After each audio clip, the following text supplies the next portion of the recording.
Good morning, good afternoon, or good evening, depending on where you are in the world, and welcome to today's HDI webinar, Technology in the Service Desk, Expanding Mission, Expanding Skills. Today's webinar will be brought to you by LogMeIn. I'm Roy Atkinson, and I'll be your moderator today, and joining me will be Rayanne Bruno and David Heyman. We just have a few announcements before we begin. If you're experiencing any technical difficulties, please refresh your browser. It's the best thing you can do. You can participate in the Q&A session by asking questions at any time during the webcast, and they'll be answered during the Q&A session toward the end of the webcast. You can download the slides from today's presentation by opening the Attachments tab on your BrightTalk screen. The slides will automatically advance throughout the event. Remember that today's webinar will be available on demand shortly after the completion of this live webcast, and you'll receive an email reminder to let you know it's available. We'll also have some further information at the end of the webcast, so stay tuned and enjoy the webcast. Our featured speaker today is Rayanne Bruno, an ITIL consultant and trainer for HDI and Business Solutions Training, Inc., for KCS, that's Knowledge Centered Service, IT Process Improvement, and Certification courses. She's a member of the HDI International Standards Committee and a 2017 Cherwell IT Legend Award winner, and also a 2017 HDI Hall of Fame inductee. Very well known to HDI audiences, and if you're not around HDI much, you will get to know Rayanne today, and you'll be a fan as well. Take it away, Rayanne. Thank you, Roy, and hi, everybody. Thank you for being here today. As we mentioned, this webinar is all about identifying the technologies that are needed for the service desk or support center, and also doing your due diligence to select the right technologies. Now, before I get started, I'd like to just see what the titles are in the audience today. So I'd like to see what roles we have out there.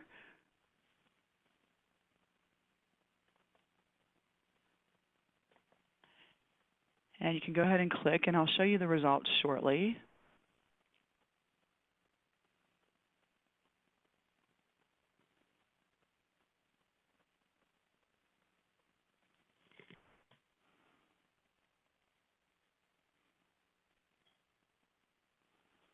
Okay, it looks like we have a lot of support center analysts here today. And we have some directors. Oh, now it's changing. Okay. Heavier on the managers now.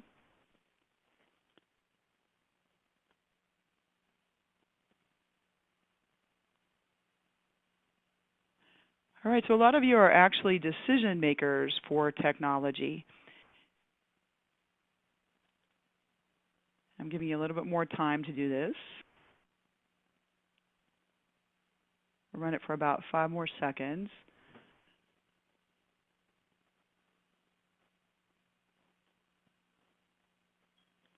Okay, so here's the complexion of our attendees today. We have a few directors, a lot of managers. We have some analysts and technicians, and then we have other roles that are here today as well. So let's go ahead back to the slides. What you're seeing on the slide right now are some common technologies that we see in support. I think what's really important is not to just look at technologies for the sake of technology, however, to really look at what you're trying to accomplish with your support and what kind of customer experience you want to create. So I want you to think for a moment about your support centers, about your service desks, and what do you think the must-have technologies are? I'm going to go ahead and put another poll out there. I only gave you 4 choices, but if you were to choose one of these, what do you think is an absolute must-have for your support center?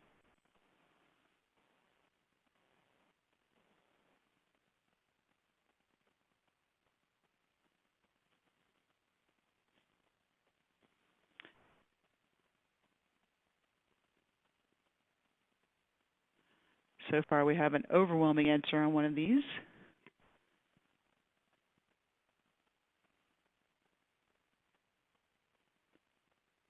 I'm going to leave the poll out there for about 5 more seconds.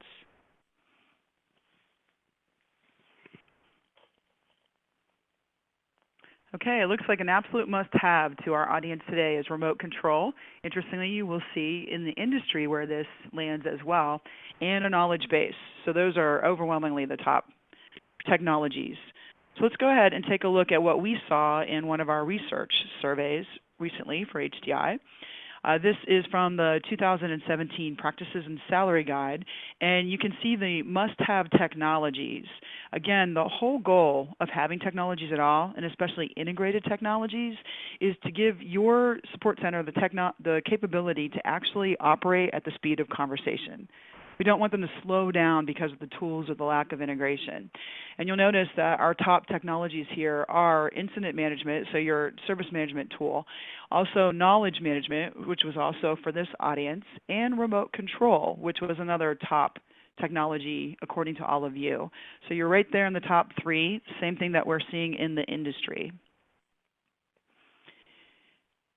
Now, when we look at the most used technologies, so we talked about what are must-haves, and interestingly, what I see frequently in the industry is that people say, we really need to have a good knowledge base. We really need to have a good remote assistance tool.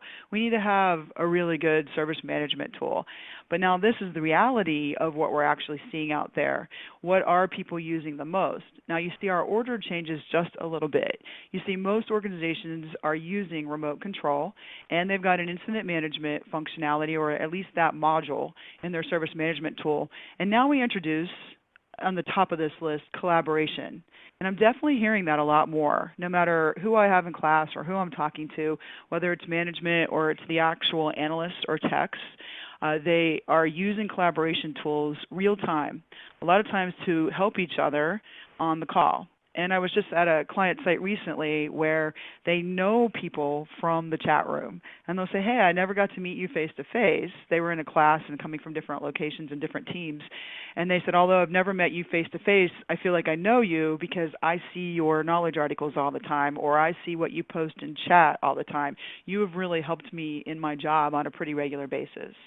So we're seeing more and more collaboration tools being utilized.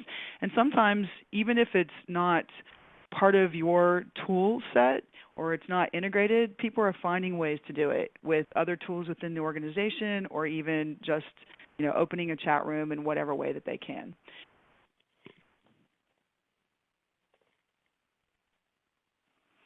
When we look at why you're looking for new technologies or what drives getting new tools and buying new technology, the number one reason is improving the customer experience.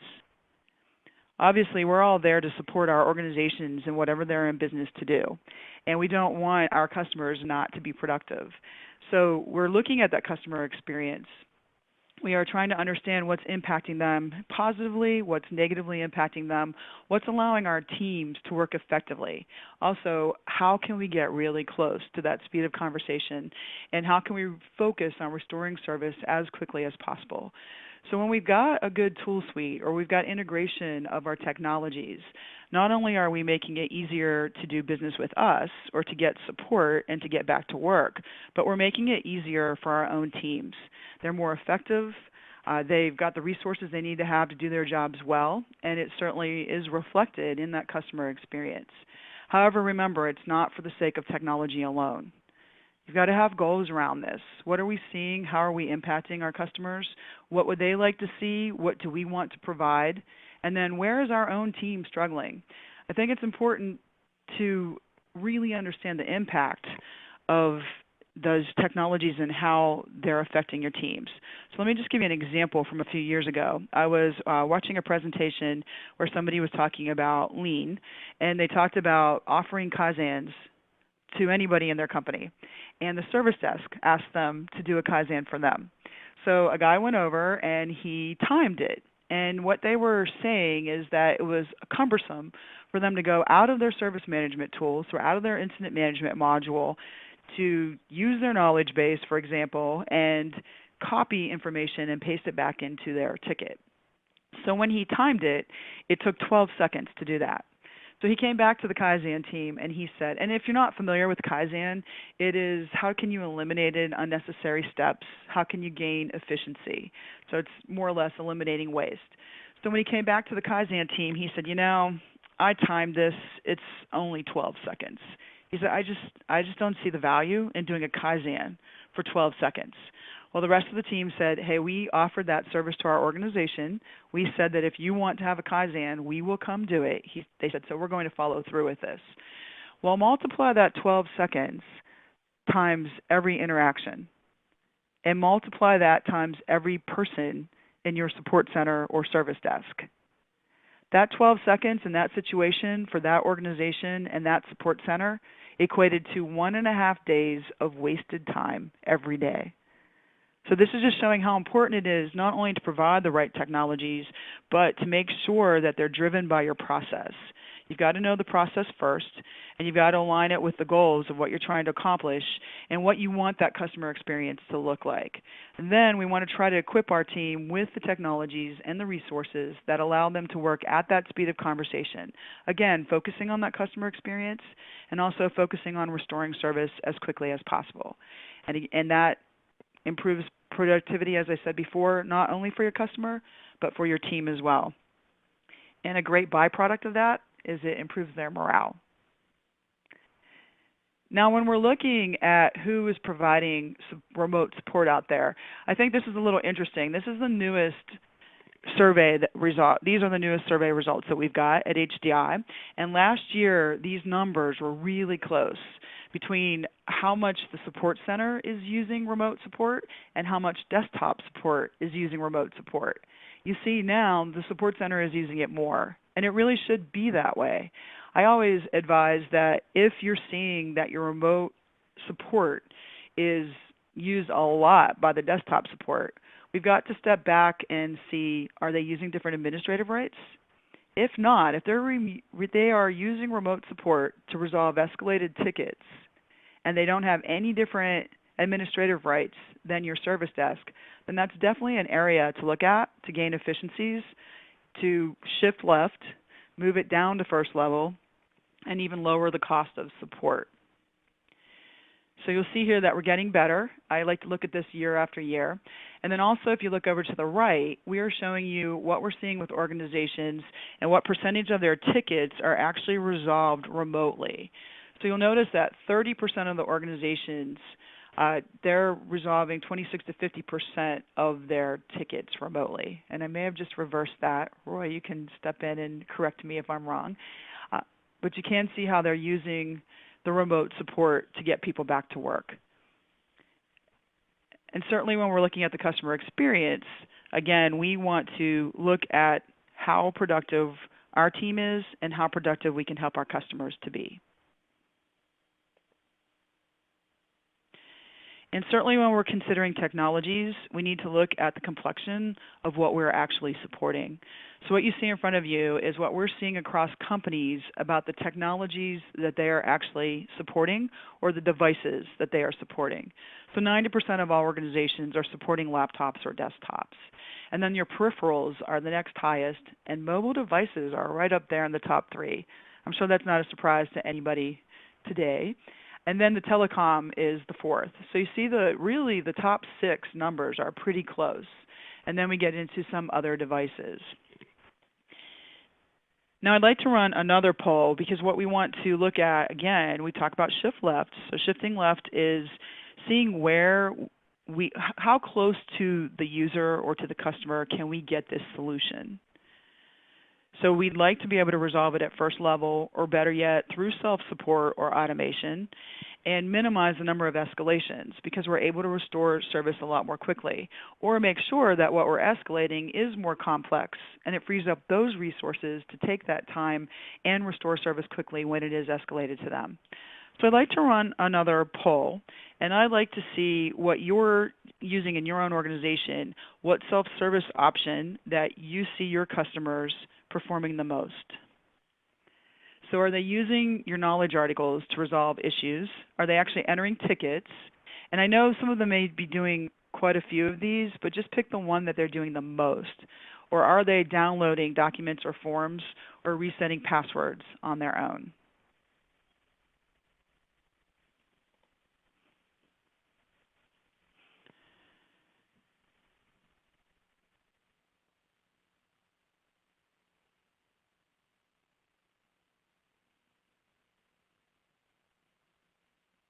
And I'm going to leave the poll open for about another 30 seconds. So far, entering tickets is overwhelmingly the highest.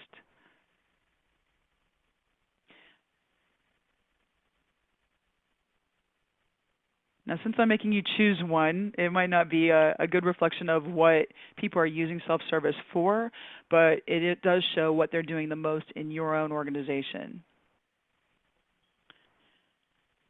So let's go ahead and take a look at our results. We're seeing that most organizations, the customers or the users are actually entering their own tickets, and then using the knowledge articles to resolve their own issues. And one great aspect to that is that that's 24/7, right? They can go out and use your knowledge base at any time to get back to work, resetting passwords, and then the last part is downloading documents or forms. And again, since I made you pick one, they may be downloading the forms as well, but more often they're using it to enter tickets. So let's see what we saw when we surveyed organizations today. These are the self-service tools that most organizations are providing to their end users or their customers. So we see the knowledge base is the highest, and then password reset. Putting frequently asked questions out there, and that just depends on how you're providing that. Some people will provide that via the intranet. Others will make that part of their knowledge base so that people can find those frequently asked questions. And there are even companies who broadcast those frequently asked questions or actively send those out. So you'll notice downloads is about 5th on this list. It didn't really hit our results very high today. And we don't necessarily have the entering of the tickets out here, but that is what I'm seeing in the industry a lot. And when people are entering their own tickets, that is helping to get that ticket routed to the right group more quickly, again, being able to improve productivity, also freeing the service desk analysts up for incoming calls. So it can shorten the time in queue.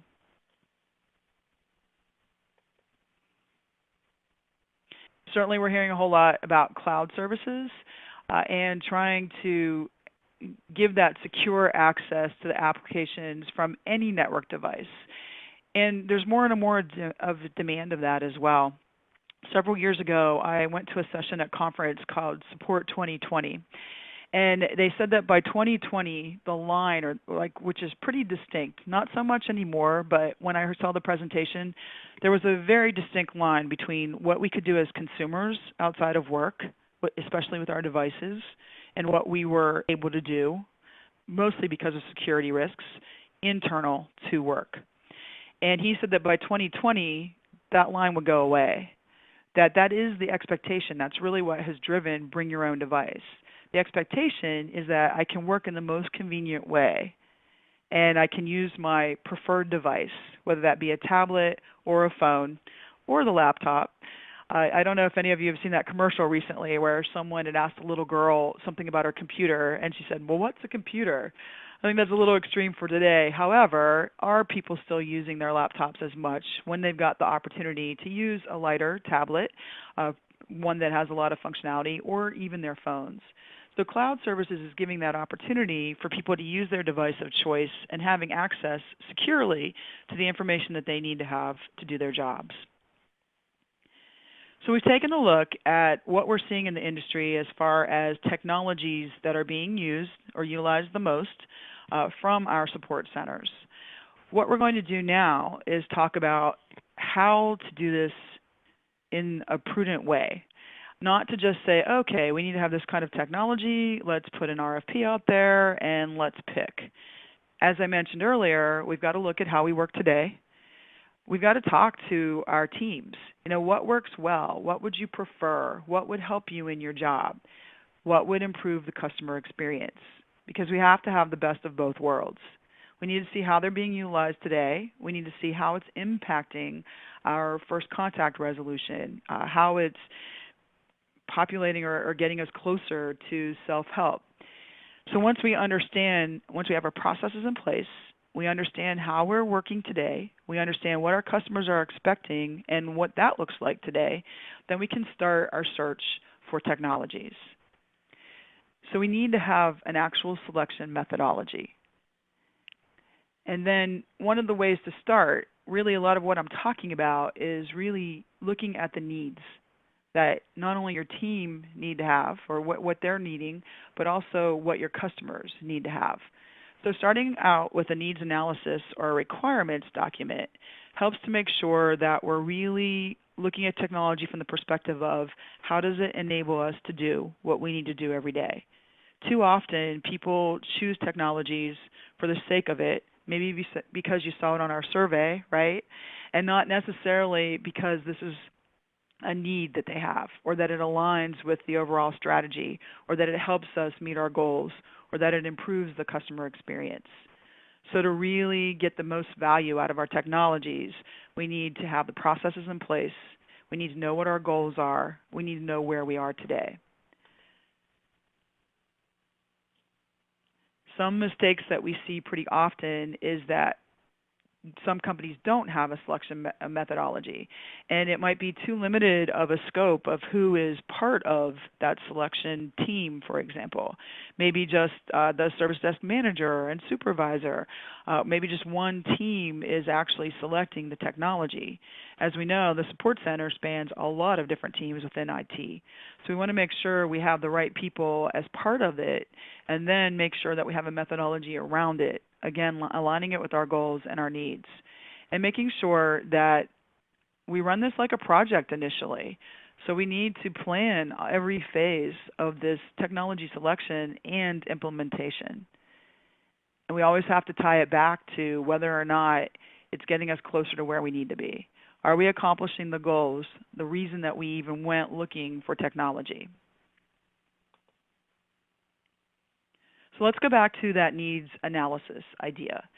What it is it's you identifying what your requirements are, what the needs are overall, what we need that technology to actually do. So you look at where you are today, and I always say if you're implementing a new process, let's say knowledge-centered services, for example, I always say max out whatever you have. If today you don't have integrated knowledge in your incident management module, then what do we have? What are we going to use for knowledge? What are all of our knowledge sources? What will make this easier, and what will allow us to meet our goals? So try everything you can with what you've got, put a process around it, and then go looking for technology that makes this a lot easier or saves you time or allows you to be more efficient. So if you look over on the right, these are the types of questions that you would be asking in a needs analysis. First of all, what's the business issue overall? What are we trying to solve? What are we trying to accomplish or gain? How are we trying to improve that customer experience? And how big of an impact is it? Is this opinion, or is this really something that's happening? And if it is having a big enough impact, then we can identify, that we really need to have this change, or we can justify it, hopefully from a cost perspective and also from an efficiency perspective. We need to look at the we need to look at the processes that the technologies impact. Again, go back to the goals. What are we trying to accomplish? And then look at the other options of what we might have. So how are we doing it today? Are there any technologies in our organization that we can leverage? Some of you have huge call centers in your organizations, and sometimes they've got technologies that it may be easier for you to adopt or get more licenses for if they can be integrated with the technologies that your team is actually using. Or it's just important to look at to see what's out there. Or a lot of times our own tools and technologies have features that we're not even aware of, or they have integration capabilities that could help us to gain those efficiencies. So once we can answer the questions on the right, then what we're going to do, we're going to get those answers actually through these interviews. So we're going to interview our own teams, we're going to interview customers, we're going to interview other areas within IT. We can do this through surveys, we can do this through actual sit-down interviews or interviews over the phone. We can actually do it through focus groups. There are a lot of different ways to get those answers. And then actually observe. When I mentioned the Kaizen, that's observation initially. How is it working today? Where are places that we can cut out steps or that we can make this easier? So we need to do a lot of trending. We need to review our historical information and then do trending to see where we were and where we want to be. And look at, again, our options and the root cause of what's creating the situation that we're trying to resolve through integrated or new technologies. So once we understand our needs, then we need to prepare or build a requirements document. This identifies the requirements that we need to have in our technology that will allow us to meet our business goals. And I really can't emphasize that enough. Don't just look for technology for the sake of technology. Years ago, I worked for Siemens Energy and Automation, and this is way back when. I'm not going to tell you how long ago. Actually, I will. It was in the late 90s. And Siemens, if you're familiar with it, is a very large organization. So what we wanted was one place to go, Siemens.com, regardless of what Siemens company you wanted to interact with. And so we really looked at what we were trying to accomplish across all these different Siemens businesses, what people were looking for when they would go to Siemens.com, what they might ask, what they might need to have, and how this impacted IT and what IT needed to do to make this work. So what we were doing is trying to decide all the different customers who might use this, how they might use it, and then what we needed to make available so that it was a good experience and so that they would come back and so that they could find the answers that they needed to have. So that's part of what you're doing in your requirements document. You're deciding, okay, this is what we need the technology to do, and then you're going to put a weight to it. What is an absolute must-have? And what is something that would be nice to have? So we'd identify the requirements from the perspective of what we need to have for our support processes, but also what the customers need to have from our technologies. We look at how we're operating today. We look to see whether those processes are going to change and how the technology can help us to do that. Identify all those features and functions that we need to have from the product, and then also look at things like scalability. How easy is it to use? Can we use it across devices? So what's the portability, and does it allow us to remain compliant with regulatory, anything that's regulatory or any of our policies, including security, of course. So once we've got our requirements document developed, then we're going to put a request for information out there. Now, I do want to point out that we have uploaded a support tools and technology evaluation form. So I'll be talking about that in a moment, but it is something that you can download in addition to the slides. So the RFI, or the request for information, is actually what we put out to potential suppliers, so to the different technology organizations. And one thing I want to add is, the reason I mentioned Siemens is I was very actively involved in going out there and looking for a knowledge base. And it was a lot of work, right? It was a lot of work putting all these pieces together. And it was a lot of work working with the different vendors or the different suppliers, knowing what their features and functionality was, and then trying to put this into one easy to understand document ultimately.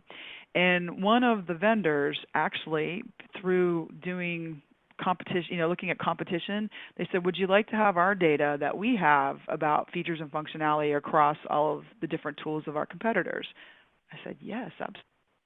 So they actually saved me so much time and our company so much time in providing that information. And then we simply needed to validate it. So try to find out what's already out there. What do people already have? What can, maybe you even are part of, for example, the HDI community or ITSMF or just some different communities that are out there, and you can see who has already done this. What kind of information do they have?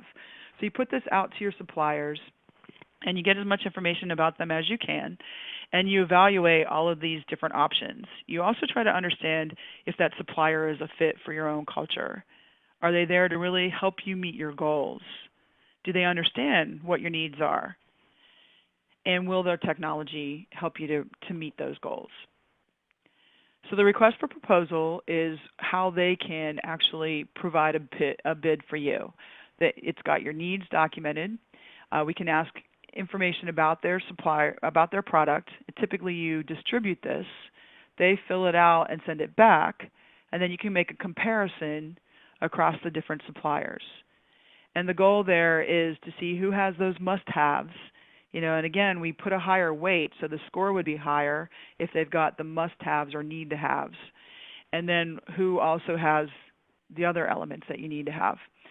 So this also is where we get our pricing, and we start to understand the licensing requirements and even technology requirements as far as what it integrates well with, et cetera. And it also narrows down who we would actually bring in to provide demos. So once we narrow it down, because of the technology has passed what we needed to have for our needs, then we actually interview different people within the vendor groups, also ask for demonstrations. One thing I think that is really important is usually the vendors will provide you with some of their key customers, but I would also go out looking for some of my own, finding out others that are using it, just to get a whole picture of how people are using the technologies and what they think about not only the technology, but working with that vendor. So have them come in and demonstrate how the tool will work.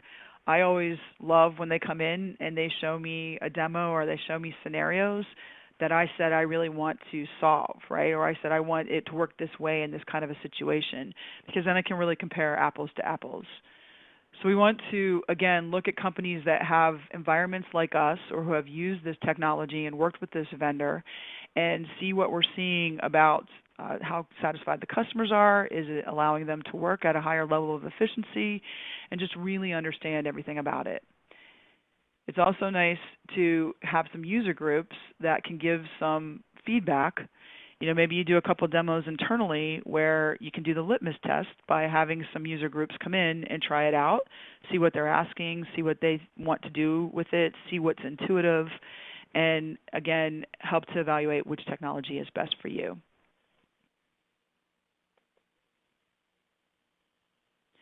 So this is the evaluation form that we have. As you can see, we tell you to download that. So you can go to the attachment tab and download it. A little tough to see here, but it's something that you can actually edit for your own organization. So you identify all of those features and functions and concerns that you might have out on the left, and then you apply a weight in your calculation, what is most important, what is least important. And then you put the information in here, and it's going to give you a rank to see who meets most of your needs the best.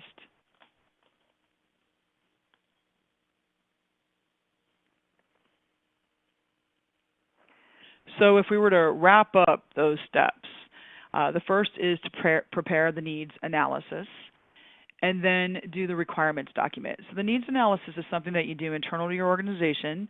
You should be pretty prudent with that. It may take a while to really get out there and figure out, first of all, what all departments are impacted by this, who can benefit from it, what are we hearing from our different customer groups and even our internal IT groups. So what are the issues we're trying to resolve? What are the goals we're trying to meet? How are we trying to be more efficient? And then build that into the requirements document. And once you get this methodology down, you can use it for our technologies that you're reviewing or considering. We make our requirements document and then put out that request for proposal, give our vendors a certain amount of time to respond to it, and then evaluate the results. Pick your top 3, for example, have them come in with their demos. And I always hear very interesting comments about the vendor demos.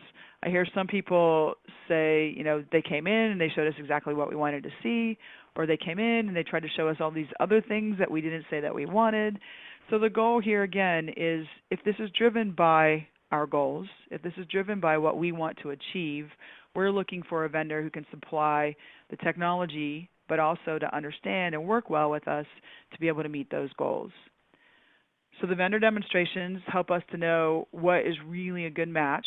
And then you can have, again, those internal user groups, some internal demos, or just use it internally to see how it works, understand all the integration pieces of it, which will all be part of your technology evaluation. And again, I took you through all of those statistics, what we're seeing out there in the industry. You don't want to pick technology just for the sake of picking technology. For example, I am hearing about chat a lot, people using chat as one of their support channels. And I had somebody in class one time who said that he ultimately needed to end chat because they had external customers, and what they were finding, he said his team could handle 3 to 5 chats at a time. However, what they were finding is that somebody wasn't on the other end, right? And so it actually ended up being an expensive model for his organization and not the best channel. So that's something you're always looking at. What allows us to work well? What will we get our return on investment in? Because when you build a business case for this, you're going to identify what you're trying to solve, how much it costs to purchase it, and then when do you get your return on investment? Maybe you're going to be saving time, maybe you're going to be increasing productivity, maybe you'll be gaining efficiencies, whatever that might be.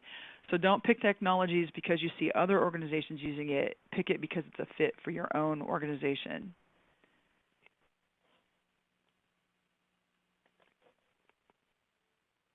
So with that, I'm going to turn this back to Roy. Thanks, Rayanne. Thank you very much. Well said and well done.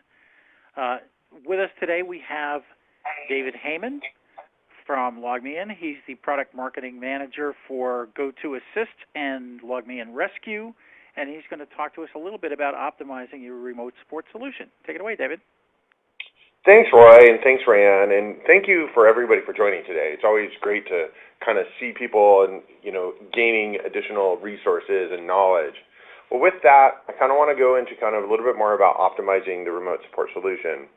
One of the things about my background is actually I came from the IT sector. I was a sysadmin, desktop support, did it for over 15 years, so I fully understand kind of, as Rayanne was going into things relating to kind of making things more efficient in customer experiences. So with that in mind, one of the things that we're looking at is how to make more of an impact on your customers.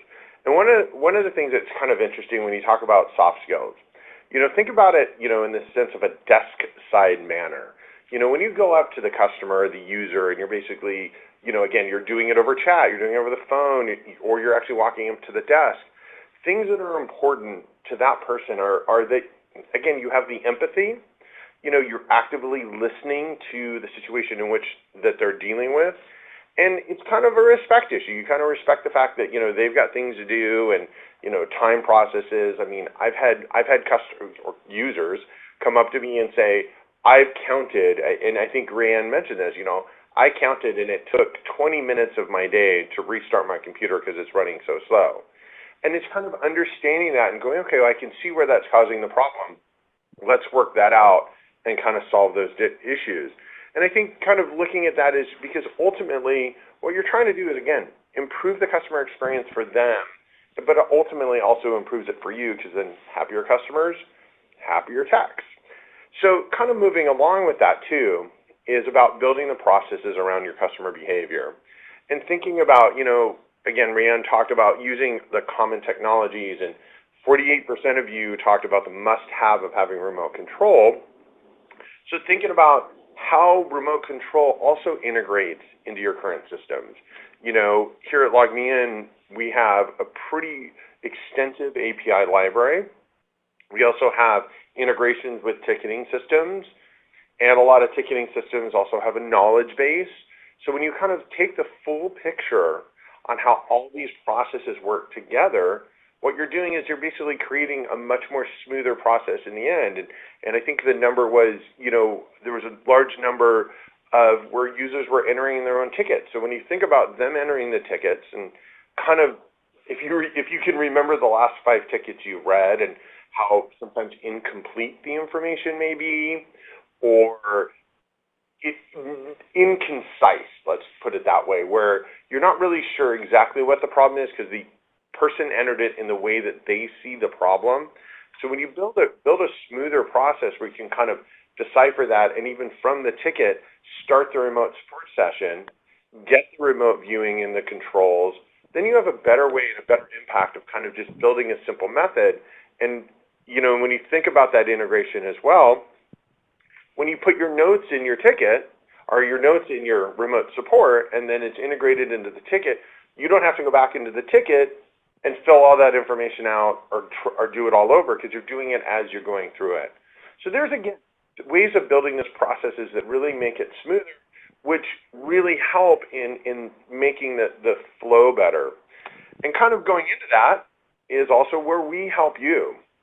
You know, at LogMeIn, we have a very extensive and robust care department. We have customer success managers, and we're here to basically help leverage all these dynamics. And, you know, when she was talking about needs assessment and technical support, that's what we're here for. We're able to kind of come in there when you guys are trying to figure out how to kind of leverage what it is you're trying to get out of your tools. You can ask that question, hey, how can I make this better? And I talked about integrations and APIs, but there's other things, you know, when Rayanne was talking about ticket routing, there's ways to do ticket routing in the system and set up channels, set up permissions for the techs, so certain techs have access to other things, unattended access, all these different elements. When you start to build out the processes, as going back to that, using tools the way they're designed to use, you get an end result that's much more positive. And so I want to just make sure you understand to leverage our support staff anytime you need to. Don't hesitate to come in, and we do have online trainings and all these different capabilities so that you, and I know there's a large number of directors, think about everybody on your team. How could they improve that process just by using a tool and talk to us about it? So I wanted to kind of go a little bit into, again, one of the things I love to hear are the successes of our customers.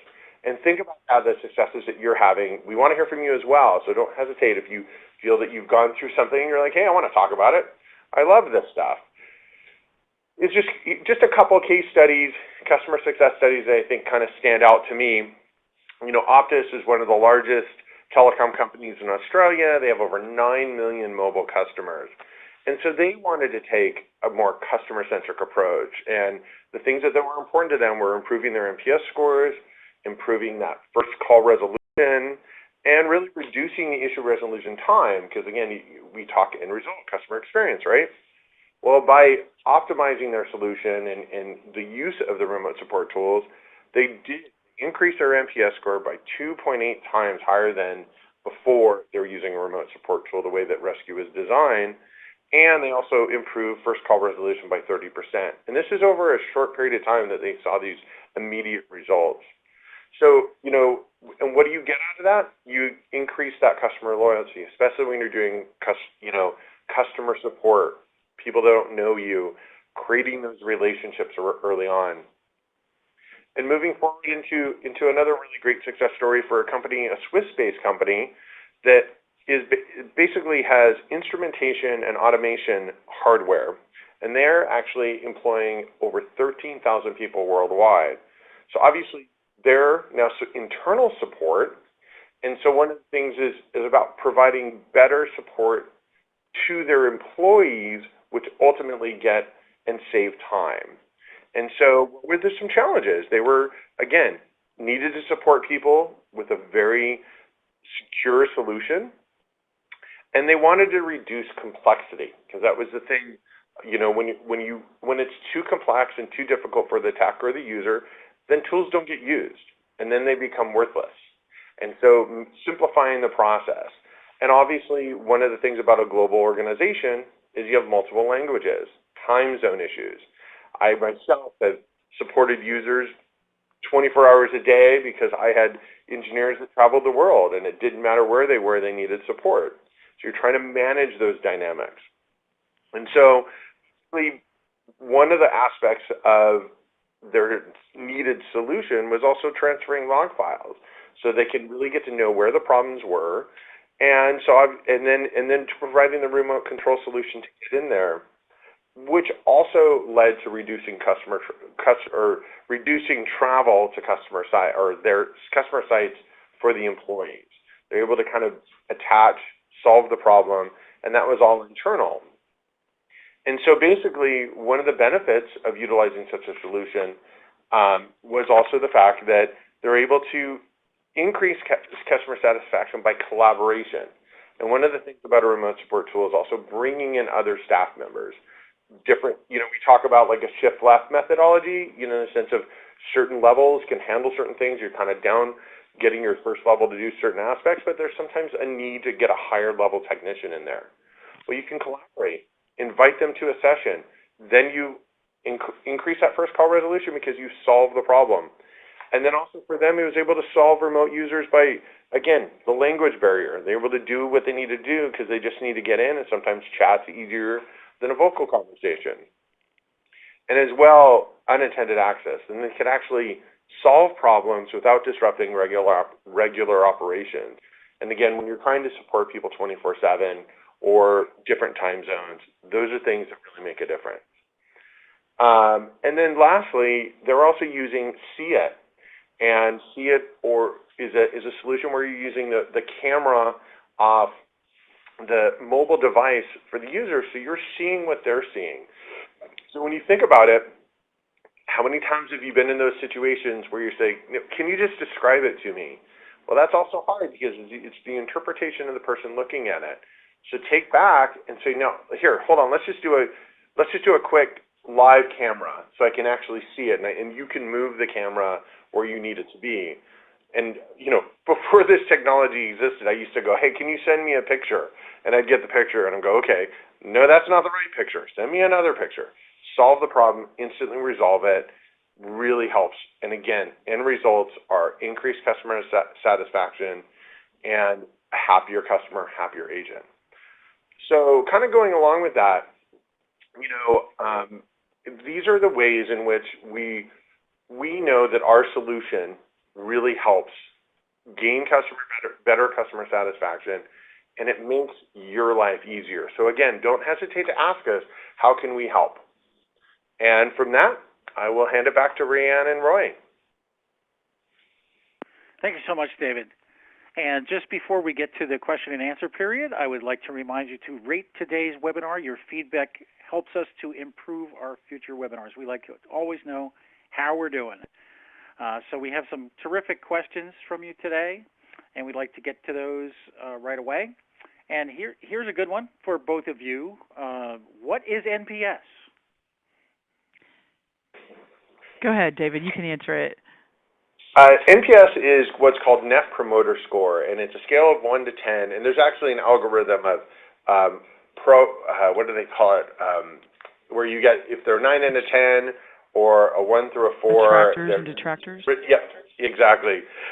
I know it, I've heard it, and sometimes trying to describe it. So it's a way to kind of, for you to really gauge how well you're doing. And you can actually do that in a lot of solutions, is to send an NPS request after the session and kind of see what the results are. And if I can add to that for a moment, what I'm seeing as a consumer, a lot of you may have already seen this. A lot of times Net Promoter is based on one question, and that question is all-encompassing. So, for example, I live in Atlanta, so I fly Delta quite a bit, and they will send out a survey that has one question on it, and it says, if you had a customer service company, would you hire this person? So they're trying to get, and then as David mentioned, you have these attractors and detractors based on their answers, but it's a way to try to gauge the customer experience and really understand how customers feel about you and the service and the product. Yeah, terrific. And a lot of organizations that are serving internal customers are using Net Promoter as well, so it's worth looking into. Okay, if I wanted to enhance the customer experience, what things could I look to, technologies or otherwise, to accomplish this? Wow, that's a loaded question. There's a lot that you can look for. First of all, I guess you need to start with, what are your customers saying? For example, when David mentioned that a customer was complaining that it took 20 minutes to reboot, that's not necessarily about service as much as it may be about the products we're using. So we've got to really understand what is impacting that customer experience and then look at what you have control over. Some things will be about your own team's skills and about the customer service that you're providing. Some will be about the technologies that you're providing, but some may be what IT is providing as a solution as a whole. And I think another word of advice I'd have there is don't just ask the people who are using your services. Do an opinion survey across your organization, because there are some people who may have had a bad experience with support and they're not using your service any longer. They're using their peer, or I hear from some people, my husband works for IT in another company and I call him, So try to get the opinion overall to understand what people are saying and what they're experiencing. And I think it's important to start with that and then see what you can measure and prove through your metrics. because opinion matters too, right? So what is truly, what is real? If it's an opinion, do we need to communicate? Do we need to promote our value? Do we need to market? If it is something with functionality or the process or our skills, do we need to train? Do we need to make changes?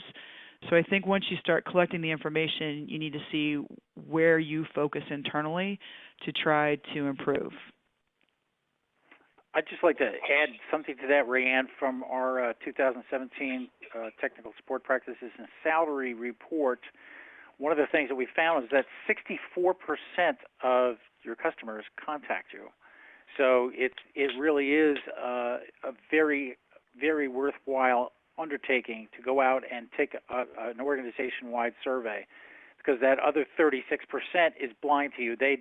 You can't judge how they perceive you because they're not contacting you and they're obviously not responding to your surveys. So it's a very worthwhile undertaking. Thanks for saying that. Okay. Actually, Go ahead, David. Roy, I wanted to add one more thing to that as well. And I think one of the things about internal IT is, you don't, going back to what you were saying, Rayanne, about, who you reach out to, you actually do have competitors. And your competitors internally are friends, family friends, and the person sitting next to them. And the whole point of IT is actually you provide the right answer. And I think it is kind of making sure that things work so smooth so they want to call you back. And that's what I think is always an important factor. Thanks. Yes, absolutely. We have several questions for you, David, so stick around. How is your organization, and I'm assuming you're talking about LogMeIn here, how is your organization affected by GDPR? Well, affected in the sense that we have to basically keep up with the GDPR requirements. We actually do have a live website that we can send out a link post-event that basically just kind of explains what we're doing for all our products, and we are, obviously meeting that deadline because that is a requirement. So yes, all of our products, because we're an international global company, are affected by it. If hopefully that answers that question that you're trying to answer, but I can give you more information post-event. Okay, thank you. And I think that kind of feeds into this one a little bit. How has your solution been accepted in the healthcare industry, specifically with external customers' acceptance of a third provider using your solution for remote access in which PHI, personal healthcare information, is accessed? Well, as we're not HIPAA compliant, we do have some documentation about kind of how to make your solution HIPAA compliant and things to take into consideration as you're providing it. We do have quite a number of healthcare providers as customers, so it does work in those respects. I think it's you taking into consideration of how you manage it and making sure the information is not popping up while you're during a session or not recording the session, those kind of dynamics.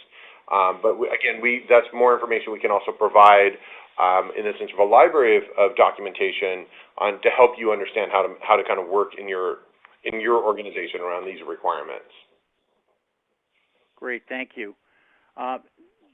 This one I think will go to Rayanne, and maybe David, you'll have a word or two to say on it. With such a high percentage of tickets being resolved using remote support, will desktop support be going away? That's a really great question, and we hear that a lot. And I don't think so. I think that what will happen is the complexion of what they do will change. I think one thing that we will definitely see is they're forced to be reactive often because of shoulder taps or unnecessary escalations or last-minute new hire setups or last-minute office moves.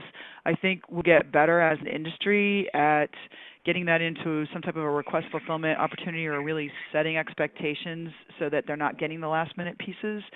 And I think that we'll be able to shift left, so we'll get a lot of those easy-to-answer questions that really shouldn't be coming to them. We'll get those put into either self-help or at the first level. And then I think you're going to just see them interact with their customers differently, maybe providing more concierge-type work or do more deployments or do more with teams that are identifying what kind of technologies need to go out. And also, I think a lot more relationship building. I'm seeing that quite a bit, and I'm seeing where they're going out and actually providing more or less consulting services, even internal to their own companies, to help people make better decisions about how they're setting things up in their organization, like, for example, even network printers or anything along those lines. Roy, I know you work with the desktop forum, so you probably have more ideas along those lines as well. Yeah, I think you're right on there, Rand. And what I'm seeing from desktop support, which is also my background as well as yours, David,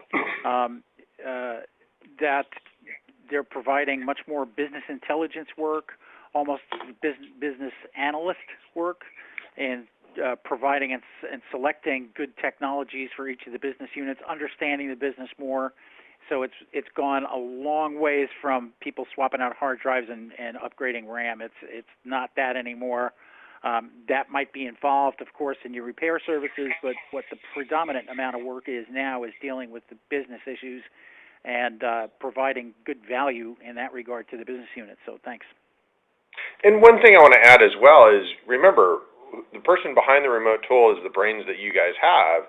And so because of that, it's not going away. The complexity of the issues are what we're seeing, again, with mobile requirements, with the non-traditional workspaces.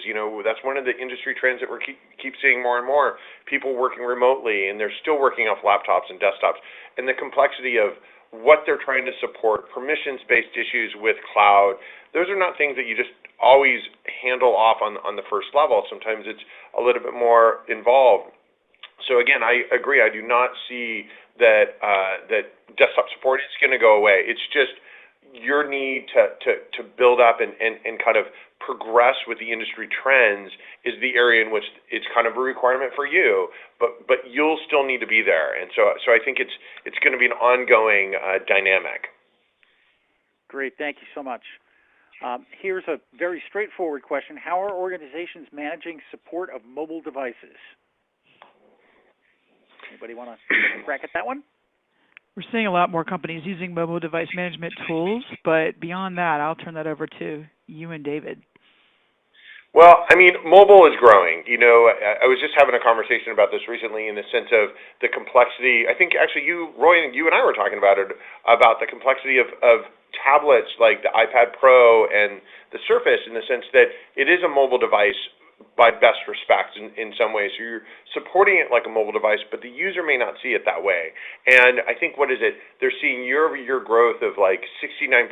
People are using mobile devices more and more, averaging 4 hours a day of actually using the device on a consistent basis. So it's growing, it's constant, and with apps growing at a constant level, it's a multi-billion-dollar industry for apps that you're needing to support the user where they are. And so to always think about that. It's just something that we're seeing that growth and development here, which is why we have a lot of documentation about how to kind of implement a mobile support dynamic within your organization. And again, these are great questions, and we totally will follow up with a lot more stories and opportunities to kind of help respond to those answers and give you answers.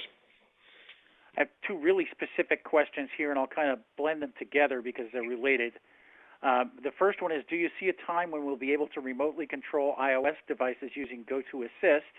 And the second one is, remote application do you find to be most popular and user-friendly? We've used GoToAssist and TeamViewer, but are currently looking for a good solution for an Android tablet.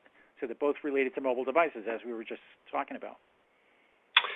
Well, we do have Rescue Plus Mobile, and that is kind of our premier solution for mobile support.